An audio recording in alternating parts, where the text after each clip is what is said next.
우리는 지난주에 공동체의 근원이 삼위일체 하나님으로부터 온다라고 우리가 살펴봤고요. 여기서 말하는 관계는 피상적인 관계가 아니라 대그룹이 아니라 소그룹으로 모인 관계임을 이야기를 했습니다. 그리고 그 공동체가 존재하는 목적은 뭐라고 했죠? 교제에서 끝나는 것이 아니라 더 나아가서 세상 가운데 빛을 비추는 것이다. 지난주에 살펴봤습니다. 그리고 특별히 예수님께서는요, 이 제자 공동체가 하나가 될 때 세상은 아버지께서 자신을 보내신 것을 알게 될 것이다 라고 기도했고 바라셨다라는 것을 우리가 지난주에 살펴보았습니다.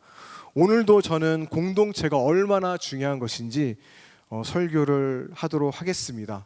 아무리 강조를 해도 너무나 중요합니다. 왜냐하면 신앙은 공동체 생활이기 때문에 여러분, 공동체는 너무나 중요해요. 오늘 설교 제목이 유나이티드라고 영어로 했는데 제가 너무나 좋아하는 단어입니다. 연합인데 이것이 무엇을 이야기하는지 말씀 좀 살펴보도록 하겠습니다. 여러분, 전통적으로 우리 부모 세대들은요, 여러분 아시겠지만 개인보다는 공동체 의식이 굉장히 강한 세대들이에요. 그렇죠? 내가 원하는 꿈, 자아 성취보다는 공동체를 위해서 희생하는 분들이 우리 부모 세대들이었습니다. 가족을 위해서 희생하고, 그렇죠? 그분들이 우리 기성 세대들이에요. 그래서 그분들은 꿈이 있지만 생계를 위해서 꿈을 포기하기도 했고요. 또 가업을 물려받아서 생계를 이어가는 그러한 삶을 살아왔습니다. 그 희생과 그 사랑 때문에 우리가 지금 여기에 있는 거잖아요. 그렇죠? 그게 우리 부모 세대들의 모습이에요. 근데 여러분, 여러분의 세대는 어떠합니까? 여러분의 세대는 어떤가요? 젊은 세대인데 물론 예는 있지만 특징은 분명합니다. 공동체적인 의무보다는 내가 중요해요. 자신들의 꿈과 자아 성취, 나의 행복이 너무나 중요한 세대들이 여러분 세대예요. 제가 이걸 여러분 나쁘게 얘기하는 게 아니에요. 그래서 나 홀로 신앙생활해도 문제가 없을 것 같은데 왜 공동체를 강조해? 라는 질문을 가지고 있는 세대라는 것이죠. 저는 요즘 MZ세대예요. 그래가지고 이게 뭐야? 또 젊은 세대들인가 하고 관심이 없었는데 제가 검색을 해보니까 제가 80년생이거든요. 저도 MZ세대라고요. 깜짝 놀랐어요. 나도 거기 포함이 되는구나. 근데 여러분, 이 세대도 80년이면 꽤 나이가 들었잖아요. 그렇죠. 들었습니다. 근데 이 세대도 집단보다는 개인의 행복을 추구하는 세대입니다. 그런 움직임이 우리 안에 일어나게 됐어요. 그래서 제가 이런 말 하면 대부분 이렇게 생각을 하죠. 그러면 기생세대는 맞고 희생하고 우리는 그냥 놀고 먹는다. 우린 틀렸냐. 그렇게 받아들이실 수 있는데 여러분, 저는 그 말 하려고 하는 게 아니라 저는 오히려요, 어떻게 들리실지 모르겠지만 젊은 세대들에게서 더 희망을 봐요. 왜냐하면 저는 개인주의가 무조건 나쁘다라고는 생각하지 않거든요. 무조건 나쁘다고는 생각하지 않습니다. 왜냐하면 공동체적인 의무를 너무 지나치게 강조하면 개인의 존엄성과 개성을 잃어버릴 수 있고요. 그것이 억압적인 모습으로 나타날 수 있기 때문입니다. 분명히 훌륭한 삶을 살아왔지만 여러분, 나라는 사람도 중요한 거잖아요. 그 안에서 개인을 기억하고 여러분, 한 사람의 가치를 기억하는 게 굉장히 중요해요. 그래서 건강한 개인주의는 전 좋다라고 저는 생각을 합니다. 하지만 개인주의는 지나치게 되면 여러분 이기주의로 되는 것이고 이게 위험이 있는 것도 사실입니다. 여러분 세대는 그걸 알아야 돼요. 저도요. 알아야 됩니다. 개인의 걸림만 강조하면서 어떠한 희생도 어떠한 책임도 지지 않으려는 것은 여러분 건강하지 않은 거예요. 우리 부모 세대로부터 이거는 배워야 됩니다. 겸손하게. 희생과 책임, 의무, 우리는 배워야 돼요.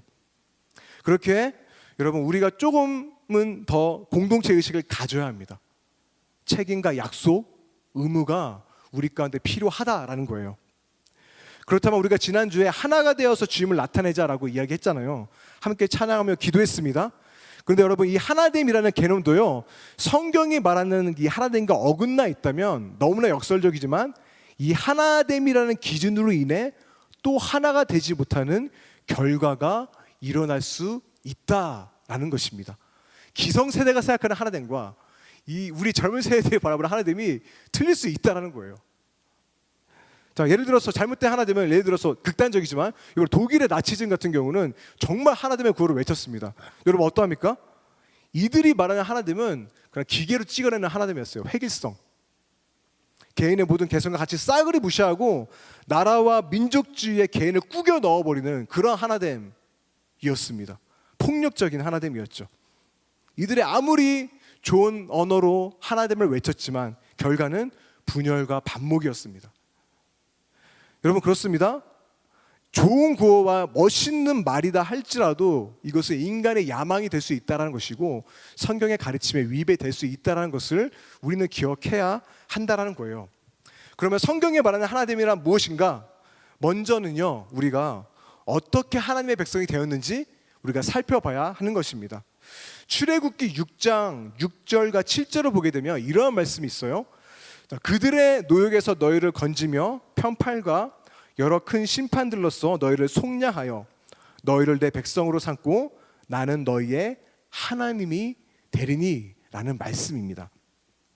여러분 이 말씀에서 순서를 주목해야 되는데요. 자, 하나님께서는 먼저 이스라엘 백성을 구원하십니다. 그리고 그 이후에 우리는 하나님의 백성이 되었다라는 거예요. 우리로부터 시작되지 않았습니다. 구원은 어디에서부터 시작이 되었죠? 하나님으로부터 시작되었다. 여러분 이 개념은 굉장히 중요합니다. 우리가 자격이기 때문에 지금 여기에 있는 게 아니에요.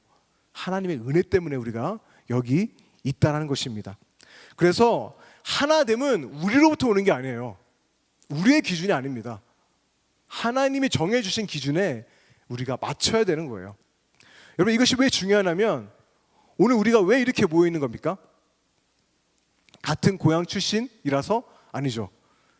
같은 학교 출신이라서? 아닙니다. 족보가 같아서입니까? 아닙니다. 오늘 우리가 모인 이유는 단 하나죠. 예수 그리스도를 나의 구원자로 믿기 때문에 모인 겁니다. 놀랍죠? 모두가 다르지만 우리는 예수 그리스도로 인해서 한 마음으로 예배하는 현장이 바로 이 현장이라는 것입니다. 따라서 여러분 어떠한 인간의 구워도요 우리를 하나로 만들어주지 못합니다. 오직 성경이 말해주는 것만이 우리를 하나로 만들어줄 수 있다는 거예요. 그리고 복음으로 하나 된다 이것은요 다 똑같아야 돼가 아니라 저는 이 개념을 너무 좋아해요. 개인의 다양성을 다 인정합니다. 하지만 그 안에서 하나됨이 있다는 거예요. 개인을 잊어버리지 않습니다. 공동체 하면서 개인을 잊어버리고 지나치게 어떠한 것을 강조하면 개인의 어떠함을 우리가 잃어버릴 수 있어요. 성경이 말하는 개념은 개인의 그 한 사람 한 사람을 뒤돌아보고 돌봐야 한다는 개념이 있다는 겁니다. 이게 건강하게 가고 있어요. 오늘 본문은 이것을 정확하게 말하고 있습니다. 12절을 보세요, 여러분. 어떻게 이야기하고 있습니까? 자, 몸은 하나예요. 그런데 뭐 있습니까? 많은 지체가 있다. 그 안에 있는 개인을 잊지 않고 있습니다. 몸의 지체가 많으나 한 몸과 같이 그리스도도 그러하다라고 말씀하고 있습니다. 하나됨의 공동체성을 이야기하지만 그 안에 개인을 잊지 않고 있다는 겁니다. 여러분 한 사람 한 사람이 있기 때문에 공동체가 있는 거예요. 뭉뚱그려서 이거를 그냥 어떠한 걸로 봐버리면 안 된다는 것이죠. 한 사람 한 사람이 너무나 존귀한 겁니다. 그렇죠?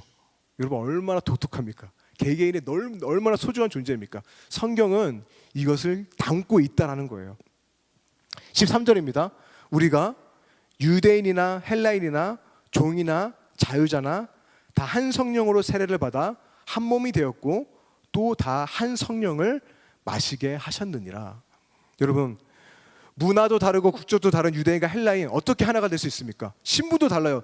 종과 자유자가 어떻게 하나가 될 수 있겠습니까? 이들은 여러분 세상에서 어울릴 수 없어요. 그런데 성경은 말합니다. 한 몸이 되었다. 무엇 때문에? 예수 그리스도 그분 때문에 하나가 되었다라고 말씀하고 있는 것입니다. 여러분 이것이야말로 모든 것을 초월하는 진정한 연합인 것입니다. 성경이 말하는 하나됨은 획일성이 아니라 연합이에요. 다양성을 담고 있는 하나됨이라는 개념이라는 것입니다. 여러분 예전에 1, 2청이었던 청년부가 이제 더 디사이플이라는 공동체로 예배 드리게 된 지 한 달이 넘었습니다. 근데 누군가 이런 얘기를 하더라고요. 이제 딱 보니까 같은 공동체잖아요. 근데 어떻게 제가 나랑 공동체인지, 왜냐하면 내가 주일학교 때 내가 선생님이었는데, 학생이었는데 이제 같은 공동체가 된 거예요. 되게 좀 마음이 여러 가지 생각이 들 겁니다. 여러분 아실 거예요. 주일학교 때 선생님은요, 나이가 들어도 계속 선생님입니다. 그렇죠. 그런데 같은 공동체가 돼 버리니까 오빠라고 부르기도 애매하고 선생님을 부르기 애매한 상황이 벌어지게 되는 겁니다. 그렇죠. 되게 어색해하고 그런 상황이 일어나고 있는데, 근데 여러분 그럼에도 불구하고 우리를 하나로 묶어줄 수 있는 것이 무엇이다? 바로 예수 그리스도 복음으로 우리는 하나가 될 수 있다라는 것입니다. 여러분 제가 몇 주 전에 슬램덩크 얘기를 했는데, 세상에 슬램덩크를 모르는 세대가 여러분이 있더라고요. 아는 세대도 있지만 모르는 세대들이 있더라고요.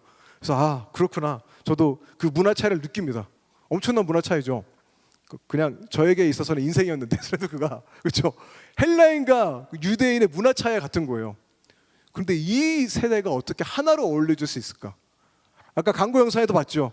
88 올림픽을 경험한 세대와 2002년 월드컵 세대, 이 다문화권 공동체, 어떻게 보게 되면 여러분은 한국적이지만 문화적으로 갈라져 있는 공동체입니다. 어떻게 하나가 될 수 있을까? 1, 2청이 어떻게 하나가 될 수 있을까?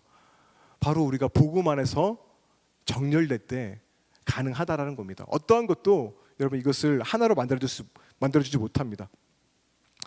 제가 2주 전에 새롭게 세워진 찬양팀 첫 모임을 했습니다. 그래서 서로 이제 되게 어색하고 막 소개해야 되니까 자기 소개하면서 MBTI가 무엇이냐라고 물어봤어요. 여러분 놀란 게 뭐냐면 반 이상이 INFP, 그렇죠? INFP더라고요. 제가 알기로는 저도 INFP인데 인구의 4%만이 해당되는 시기조이거든요. 가끔가다 출몰하는 사람들인데 찬양팀 반 이상이 모여 있더라고요. 그래서 너무 놀랐어요. 도대체 여기는 뭐 하는 곳인가? 그렇죠? 근데 여러분 만약 찬양팀이 아싸 그렇다면서 우리는 INFP로 하나가 될 거야 라고 한다면, 여러분 오히려 이 찬양팀은 어떻게 되겠습니까? 분열됨을 조장하는 공동체가 되겠죠. 하지만 예수로 주를 고백하는 공동체는요, 모든 다양한 이들을 아울러서 하나로 연합할 수 있는 것입니다. 애니어그램이 어떻든 서양이 어떻든 여러분 우리는 하나가 될 수 있다는 거예요. 그래서 여러분 하나됨의 기준을 우리 안에서 찾지 마시기 바랍니다. 복음이 말하고 있는 것이 무엇입니까? 우리는 자격 없는데 예수님의 의로 구원받았다. 이것을 좀 어려운 말로 외부적인 의라고 합니다. 우리 안에 있는 의가 아니라, 내 안에 있는 의가 아니라 외부에서 온 의입니다. 그래서 우리가 하나님을 만들어내면 안 됩니다. 하나님께서 정해주신 그 복음으로 인해서 하나를 만들어내야 된다라는 것입니다. 따라서 교회가 오늘 우리가 하나가 되지 못하고 분열되는 이유가 무엇일까? 제가 두 가지로 정리해보니까 그건 것 같아요. 첫째는 복음의 원리가 아니라, 그렇죠? 우리는 복음을 믿고 구원받다고 하지만 정작 삶에서는 복음이랑 전혀 상관없이 살아가요. 세상의 기준으로 바라보고 판단하고 합니다. 복음으로 살지 못하기 때문에 여러분 우리는 자꾸 분열이 되는 겁니다. 그리고 복음으로 하나가 되었다 아무리 말해도 복음의 문화가 공동체 가운데 자리 잡지 못한 거예요. 그래서 생각을 할 때 우리는 무의식적으로라도 복음의 그 프레임으로 서로를 바라봐야 되는데 내 생각과 내 판단으로 서로를 판단하죠. 그러다 보니까 편을 가르게 되고 무리가 지게 되고 하나가 되지 못하는 겁니다. 성경은 분명히 하나로 부르셨는데 우리가 그것을 가르고 있는 거예요. 내 생각과 내 기준, 내 안에서 그걸 찾는 거죠. 내가 원하는 공동체를 바라면서. 여러분 성경이 말하는 공동체로 우리가 돌아갔으면 좋겠습니다. 그리고 여러분 오래된 공동체일수록 하나가 되기 어려운 이유가 또 있는데 그게 무엇인지 아십니까? 저는 제가 청년 때도 이것을 경험했고 아마 여러분들도 해성교회 청년부가 꽤 오래됐잖아요. 여러분들도 아마 경험하고 있다라고 생각을 합니다. 그게 뭐냐면 너무 오래됐기 때문에 경험이 너무 많은 거예요. 아는 게 너무 많은 거예요. 들은 것도 많고. 아예 처음 생긴 공동체라면 처음부터 시작하면 될 것 같은데 내가 경험한 것도 많고 아는 것도 많아야 하기 때문에 내 기준이 너무 강한 거예요. 그래서 공동체는 이래야 되는데 안 그래? 그러면 아닌 거야 라고 계속해서 재는 거죠. 가만히 살펴보면 그 생각이 어디에서 나왔냐? 성경이 아니에요. 그들이 나름대로 공동체를 이야기하지만 성경에서 나온 게 아니라 그들의 경험 속에서 공동체를 이뤄야 되라고 이야기를 합니다. 근데 아닙니다. 우리가 왜 말씀을 보고 자꾸 복음 가운데 나아가야 합니까?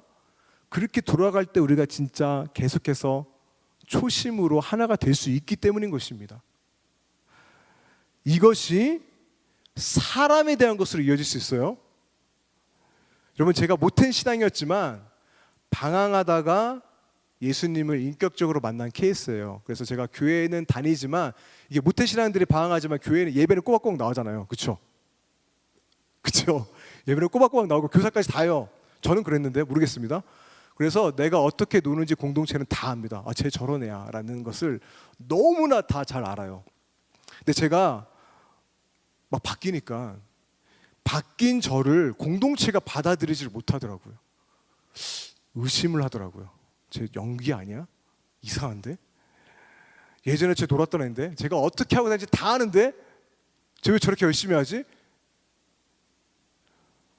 문제는 제가 제 은사가 이제 찬양 인도라는 것을 알게 돼서 찬양 인도까지 하게 됐는데, 제가 찬양 인도하면서 한 달, 두 달이 넘도록 별의별 소리를 다 들었어요. 그러니까 우선은 저 잘못입니다. 제가 그런 삶을 살아온 저 잘못이에요. 근데 제가 왜 저기 쓰지? 수많은 비난과 정죄의 말을 매주마다 들었어요. 제가 왜 저기서, 은혜가 하나도 안 돼. 이전에 찬양 인도했던 애가 훨씬 난데 제가 저기 왜서? 은혜가 하나도 시험된다. 그런 말을 계속 들었습니다. 알지만 나 이제 예수님 만나서 하고 싶은데, 새로 좀 은혜를 붙들고 섬기고 싶은데 공동체가 그걸 받아들여주지 않는 거예요. 슬프기도 하지만 내가 감내해야겠다는 마음도 있었습니다. 그래서 다행인 것은 저를 붙들어준 분이 있었거든요. 저희 멘토이기도 한데 예전에 저 전에 찬양 인도를 하셨던 분이에요. 그분이 저를 끝까지 설득하고 괜찮아, 너 서 해가지고 제가 그 자리에 있어서 이제 시간이 흐르니까 공동체가 저를 받아들이기 시작하더라고요. 만약 제가 포기했으면 아마 저는 찬양 인도를 안 했겠죠. 그렇죠? 아마 안 했을 것 같습니다. 감사한 것은 그래도 공동체가 저를 받아들여주고 품어주기 시작했고 함께 가기를 시작했어요. 그게 너무 감사한 거죠.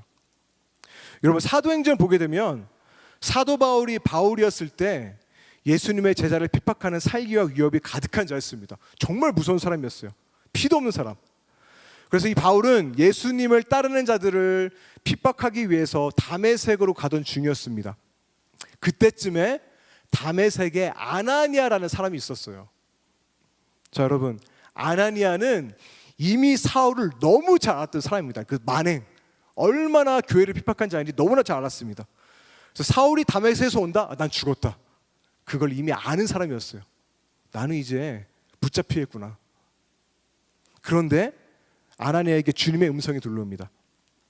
살해자, 박해자인 사울이 지금 예수님 만나서 변화가 되었으므로 그 사울에게 가라 라는 음성이 들린 거예요.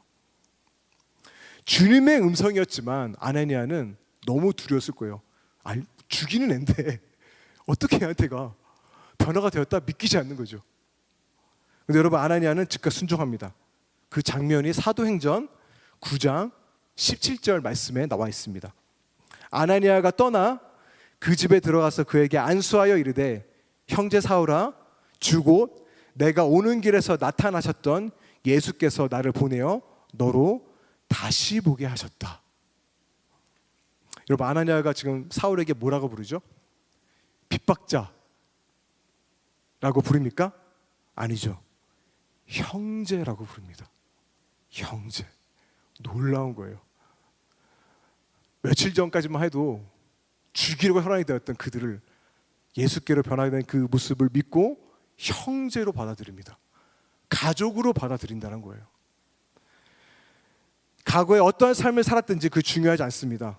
이제 사울은 예수님을 믿기 때문에 박해자가 아니라 형제인 겁니다. 여러분, 이것이 복음 안에서 가능하다라는 거예요. 복음은요, 이렇게 오래된 끈과 편견을 끊어버리고 하나가 되는 능력인 겁니다. 그렇죠. 여러분, 우리는 경험으로 사람들을 판단하면 안 돼요. 예수 그리스도의 복음이 들리고 변화되는 자들이 있다면 그들을 새롭게 봐는 은혜가 있어야 됩니다. 오늘 말씀에서 말하고 있죠. 예수께서 나를 보내어 너로 무엇입니까? 다시 보게 하셨다. 내 시선과 내 판단이 아니라 예수께서 나를 다시 너를 보게 하셨다. 내 판단이 아니라 예수께서 다시 보게 하셨다. 내가 알던 사울이 아니라, 내가 알던 내 친구가 아니라 이제 너는 변화됐지. 넌 내 형제야. 받아들일 수 있는, 다시 보게 하는 은혜가 우리 가운데 있었으면 좋겠습니다. 사람이 얼마나 여러분 그런지 저도 마찬가지예요. 한번 인식이 박히면 그런 사람으로 박아버려요. 변화될 여지를 주지 않는 거예요. 그것이 우리를 오히려 하나됨을 못하게 만드는 장벽이 될 수 있다는 겁니다. 여러분, 제가 우려가 되는 것은 저는 애니어그램과 MBTI를 좋아하고 필요하다고 생각은 하지만 그것으로 여러분 그 사람을 묶어두지 마세요. 사람이 얼마나 존귀한 존재인데 거기 부류에 들어가겠습니까? 하나님의 만진 창조물을 그 부류 안에 드러낼 수 없는 거예요. 얼마든지 변할 수 있고 얼마든지 가능성이 있는 존재입니다. 도움은 어때? 그 틀 안에서 편견으로 바라보지 마시기 바랍니다. 저 무계획적이지만 그렇게 무계획적이지 않고요. 계획적일 때도 있습니다. 장난이고요. 아무튼 여러분, 편견으로 바라보지 마시기 바랍니다. 다시 보게 하시는 은혜가 우리 가운데 있어야 된다는 거예요. 여러분, 그래서 복음이 놀랐죠? 서로를 동등하게 받아들이고 환영하고 돌보는 것, 우리가 꿈꾸는 공동체의 모습이 바로 이래야 된다는 거예요. 얼마나 멋집니까? 그래서 여러분, 이 공동체 하나됨은 다시 한번 강조합니다. 모두가 똑같아지는 게 아닙니다. 획일성의 하나됨이 아닙니다. 모두가 다 다르요. 개성 뚜렷해요. 똑같아질 필요 없습니다. 그냥 그 성향대로 여기서 자유롭게 생활해도 됩니다. 하지만 예수 때문에 하나 되는 공동체, 얼마나 매력적입니까? 얼마나 멋져요. 이것이 바로 교회라는 것입니다. 성도의 공동생활이라는 기념비적인 책을 쓴 보네포라는 목사님이 있는데 그분이 이러한 멋진 말을 했습니다. 하나님은 개인을 삼켜버리는 공동체를 원하지 않는다. 그렇죠. 공동체 속에서 개인을 삼켜버리지 않는다라고 이야기를 합니다. 그분이 보기에 공동체와 개인은 같은 순간 속에 있으며 서로를 포함한다. 공동체만을 강조할 수도 있는 것, 강조해서도 안 되고 개인만을 강조해서도 안 되고 이 둘 다를 포함하고 있어야 된다라는 겁니다. 이 개념이 우리 가운데 있어야 됩니다, 여러분. 똑같아지라는 것이 아니라 개개인의 개성이 살아있는 공동체. 내가 공동체에 속하면 속할수록 내가 없어지는 것이 아니라 내가 이 안에 들어가니까 더 나다워져. 내 캐릭터가 살아나. 이게 바로 주님의 공동체예요. 이전에는 몰랐는데 내가 이런 사람이었네? 발견되는 공동체. 내 개성이 더 드러나는 공동체가 여러분 바로 교회라는 공동체라는 것입니다. 대단하죠? 그렇습니다. 오늘 성경이 우리에게 그것을 말해주고 있는 겁니다. 오늘 본문은 몸의 비유를 들어주고 있는데 이것을 우리에게 너무나 잘 보여주고 있는 비유입니다. 각각의 몸의 기단들은 여러분 어떻게 합니까? 하나이지만 세세하게 다 보면 뭐죠? 눈과 코와 입과 손과 발이 다 있습니다. 개개인이 너무 중요해요. 또 이들이 긴밀하게 연결되어 있죠. 그런데 각 기관들은요, 개별을 위해 존재하는 것이 아니라 어떻게 존재합니까? 몸을 위해서, 공동체를 위해서 존재합니다. 그래서 만약 눈이 뭔가는 상관없이 나 다 필요 없어, 혼자 살아갈래 라고 말한다면 어떻게 될까요? 이 눈은 몸에 붙어 있을 필요가 없겠죠. 떼어내야겠죠. 그래서 빼어냈다가 칩시다. 어떻게 되겠습니까? 이 눈은 홀로 살아갈 수 없을 뿐더러 눈이라는 역할도 하지 못하게 되는 거예요. 눈은 오직 몸 안에 속했을 때, 눈이라는 개인은 몸이라는 공동체 안에 속했을 때 비로소 눈다워질 수 있는 것이고 눈만이 할 수 있는 독특한 기능을 할 수 있다라는 거예요. 마찬가지입니다. 우리가 주님의 백성으로 살아가려면 반드시 공동체 안에 포함되어야 해요. 홀로 신앙생활을 할 수 없습니다. 그래야만 가장 나다워질 수 있는 것이고 여러분이 발견되어질 수 있는 겁니다. 함께 소수로 모여서 소그룹을 하게 되면 여러분 놀랍습니다. 저는 그것을 경험했는데 다른 사람들을 통해서 나를 발견하게 돼요. 여러분, 우리 눈은요, 내 자신을 볼 수 없잖아요. 그렇죠. 내 자신이 어떠한 사람인지 객관적으로 볼 수 없어요. 서로가 내 자신을 발견하게 도와주는 겁니다. 공동체 안의 관계 속에 있을 때 여러분 우리는 가장 나다워지는 겁니다. 더 나를 알게 돼요. 이게 공동체의 역할이라는 것입니다. 그런데 몸에 속하지고 싶지 않다. 여러분 이것은요 하나님의 백성이 될 수 없다라는 겁니다. 그래서 반드시 우리는 공동체 안에 속해야 하는 것입니다. 하지만 또 다른 면에서 우리가 빠뜨리지 말아야 할 점 제가 이야기했죠. 개인입니다. 개인의 독특성은 너무나 중요해요. 너무나 중요합니다. 눈은 눈만이 할 수 있는 일을 할 수 있고 손은 손만이 할 수 있는 일을 할 수 있습니다. 삼킬 수 있기 때문에 목이 존재하는 거예요. 각 기관은 개별적으로 존귀하고 독특한 기능을 가지고 있다는 것입니다. 집단과 공동체성을 여러분 지나치게 강조하면 이런 개인을 놓칠 수 있어요. 하지만 몸의 그 비유는 이 모두를 균형 있게 다 포함하고 있다라는 것이죠. 여러분 우리 보세요. 정말 다 달라요. 알아가면 알아갈수록 정말 하나같이 다 다릅니다. 10년 이상 제가 아내와 결혼한 지 10년 이상 12년 13년 살았는데 알면 할수록 정말 나는 다르다. 알면 할수록 너무 다르다. 저는 깨닫습니다. 생긴 것도 다르고 성격도 틀리고 성향도 다르고 재능도 다 다릅니다. 근데 여러분 하나님은요 이러한 다양성을 사랑하신다는 거예요. 다양성을 너무나 좋아하세요. 여러분 만약에 모두가 다 똑같다면 얼마나 재미없고 끔찍하겠습니까? 다 나 같아. 얼마나 재미없을까요? 여러분 다르니까 너무나 좋은 거잖아요. 다르니까 배울 수 있는 거잖아요. 다르니까 매력이 있는 거잖아요. 그렇지 않습니까? 여러분 세상에 바닐라 아이스크림만 있다고 한번 생각해 보세요. 너무 재미없어. 너무나 지루해. 여러분 베스킨라빈스가 몇 가지 맛이죠? 31가지 맛이에요. 그렇죠? 다양성 얼마나 좋습니까? 마찬가지입니다. 교회가 하나가 되는 것은 똑같이 행동하고 똑같이 호흡하고 똑같이 말하고 똑같은 옷을 입기 때문에 하나가 될 수 있는 게 아닙니다. 하나님께서는 여러분 각각을 독특한 맛을 내도록 창조하셨기 때문에 여러분은 다른 사람이 될 필요가 없는 겁니다. 여러분 자신처럼 행동하시기 바랍니다. 다른 사람처럼 행동하지 마세요. 하나님은요 여러분 자신이 되기를 원하세요. 비교하지 마세요. 그 사람은 그 사람이에요. 여러분 자신의 존귀함이 있는 거고 그대로 행동하면 됩니다. 하나님은 여러분 그 캐릭터를 사랑하세요. 공동체는 그것을 품어주는 겁니다. 그래서 여러분의 재능과 은사는 하나님이 몸을 섬기라고 주신 것이다 라는 것이죠. 노래를 잘한다? 그러면 여러분 찬양대를 서거나 찬양팀을 섬기하는 것이 몸을 위해서 존재하는 것이고요. 또 아이들을 좋아한다면 아이들을 돌보는 사역에 참여할 수 있는 것이고요. 가르치는 데 능숙하다면 교사로 섬길 수 있는 것이죠. 정리를 잘한다면 내가 정리를 할 수 있는 일을 할 수 있는 겁니다. 이렇게 각자가 받는 은사를 나를 위해서, 그렇죠? 나만을 위해서 사용하는 것이 아니라 공동체를 위해서 사용할 때 여러분 몸된 교회는요 기능을 발휘하면서 건강하게 설 수 있는 것입니다. 우리가 꿈꾸는 공동체의 모습이 여러분 이거면 얼마나 좋을까요? 너무나 좋겠습니다.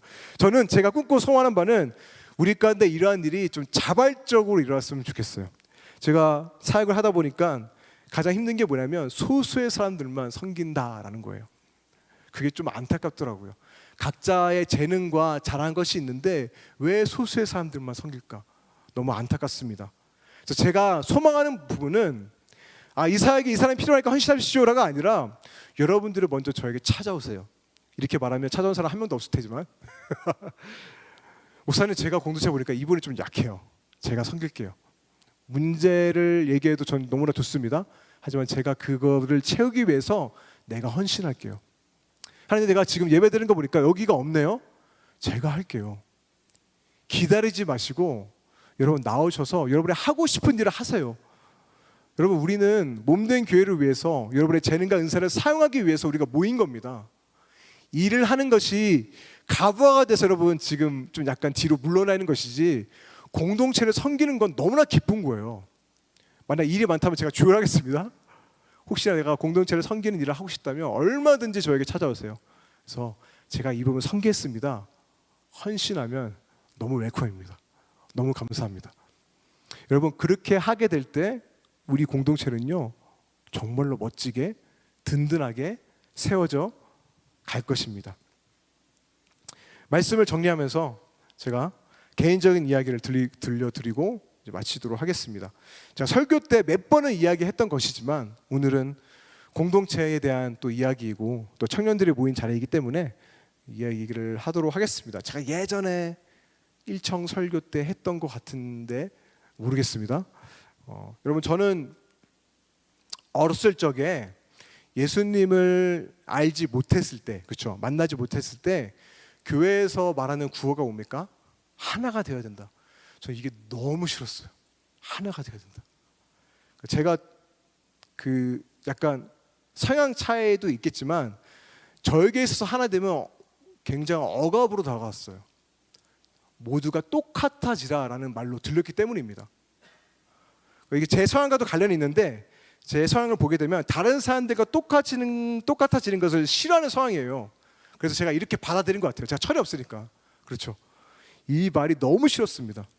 그래서 교회 안에 들어가면 들어갈수록 저는 완전히 착각했어요. 내가 거기 들어가면 내 자신이 없어지는 줄 알았습니다. 교회 가니까 되게 이게 언어도 좀 틀린 것 같고, 교회 가면 또 이렇게 옷을 입어야 될 것 같고, 그러니까 내가 좋아하는 어떤 문화적인 부분들과 나의 독특함이 있는데 그걸로 버려야지 저는 공동체 생활을 할 수 있다라고 생각을 한 거예요. 그래서 섞이기 너무 힘들었습니다. 마치 성경을 보게 되면 이런 것 같았어요. 유대인들이 이방인들에게 이렇게 말을 한 것이죠. 너희들이 지금 교회 안에 들어오려면 할례를 받아야 돼. 이거를 받아야 돼. 이런 율법들 다 지켜야 돼. 너희들의 문화 다 버리고 유대인처럼 돼야 돼. 너희는 우리처럼 돼야 돼. 그래야지 교회에 들어올 수 있어. 그런 메시지로 저에게 들렸던 겁니다. 그러다 보니까 제 안에 계속해서 드는 질문이 이거였어요. 왜 교회는 똑같아지라고 말하면서 다름을 인정하지 않을까? 나의 성격과 나의 어떠함을 왜 인정하지 않을까? 제가 다니는 교회가 좀 보수적인 교회이긴 해서 좀 그런 부분들이 있었던 것 같아요. 또 제가 어렸을 적이기 때문에 제가 오해한 부분도 있겠죠.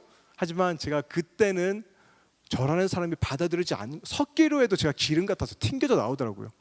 뭔가 이상하고 내가 좀 이상한 사람 같고 도저히 섞이지 못하는 그런 경험을 했던 것입니다.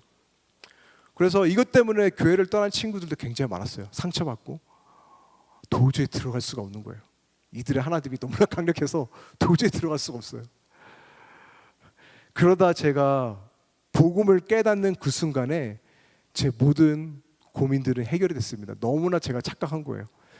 예수님 앞에 내 삶을 드린다는 것을 나를 잃어버린 것이 아니라 내 모든 것을 다시 찾는 거구나. 이걸 깨달은 거예요.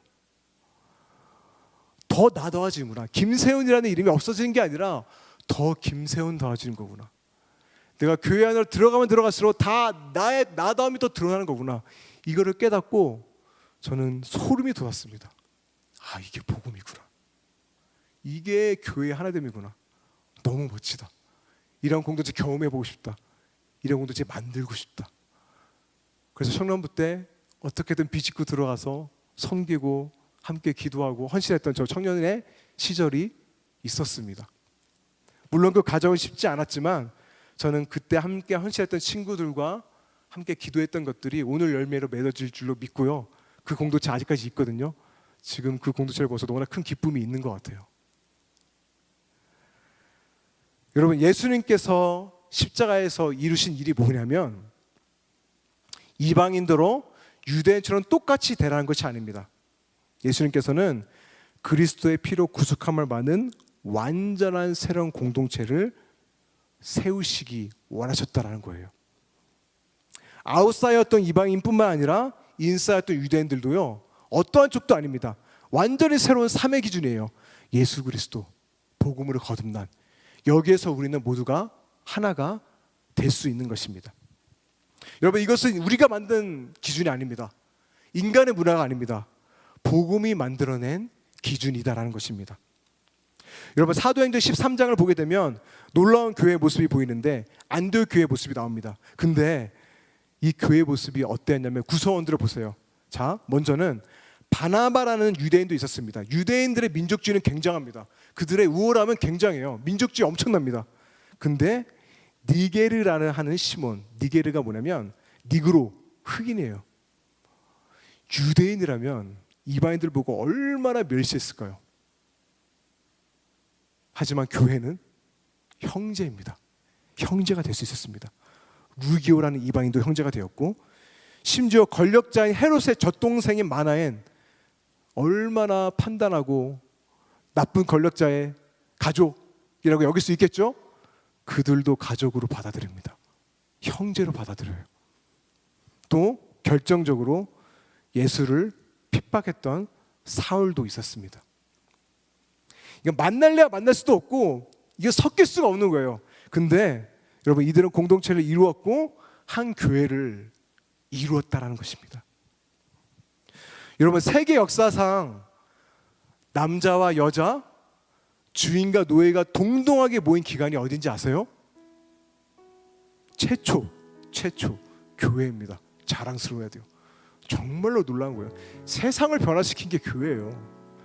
세상은 다 이것을 계급으로 나누고 어떠함으로 분열되지만 교회만큼은 하나가 되었다는 것이죠. 이 놀라움 때문에 여러분, 교회는 세상을 바꿨습니다. 영광스럽죠. 바로 이것이 예수님께서 십자가에서 자신의 몸을 찢으셨던 이유이기도 합니다. 유대인, 헬라인, 종, 자유인, 남자, 여자 다 상관없어. 예수 안에 오라. 내가 다 형제로 하나가 될 수 있다. 예수 그리스도께서 십자가에서 이루신 일이 바로 이것이라는 겁니다.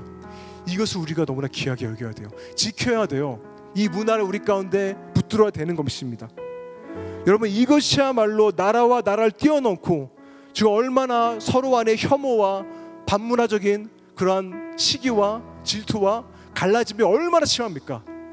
하지만 복음이 선포되는 곳 가운데는 화해가 일어나고 평화가 선포되고 모든 자들이 하나가 되는 역사가 일어날 수 있다는 것입니다. 이것이야말로 여러분, 복음의 능력인 거예요. 고린도전서 1장 24절은 말합니다. 유대인이나 헬라인이나 그리스도는 하나님의 능력이요 하나님의 지혜다.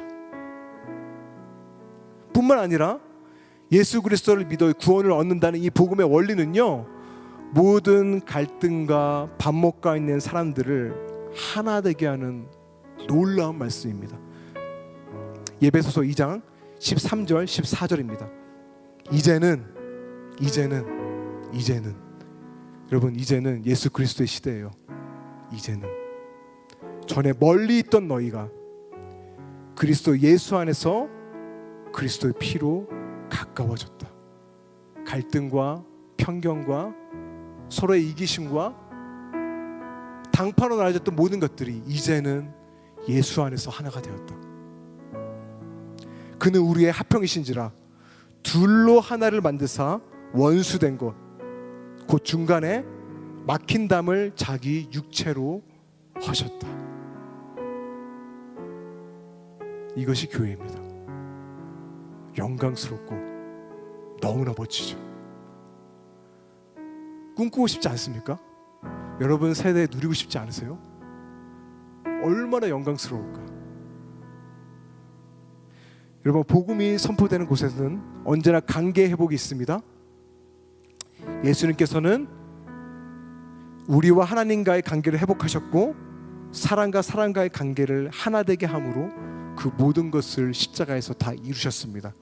이 복음의 열매를 우리 공동체에서도 보기를 원합니다.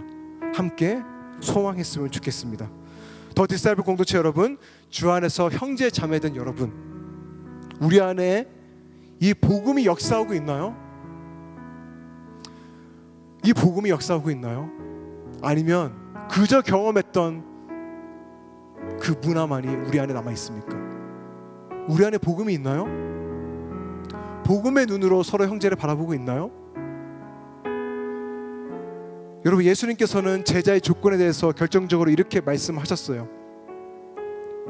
모든 사람이 너희가 내 제자인 줄 알리라. 그 조건이 뭐냐면 너희가 서로 사랑하면, 너희가 서로 사랑하면, 너희가 서로 사랑하면 이로써 모든 사람이 너희가 내 제자인 줄 알리라. 우리가 제자 공동체가 되려면 서로 품어주고 복음으로 하나가 되어야 됩니다. 여기부터가 시작입니다. 여기부터가 첫 단추예요. 여러분, 우리 모두가 그것을 위해서 꿈꿨으면 좋겠습니다. 솔직히 우리 모두는 이렇게 살아가지 못합니다. 제가 질문했지만 저조차도 하지 못해요. 근데 너무 지치지 않나요, 여러분?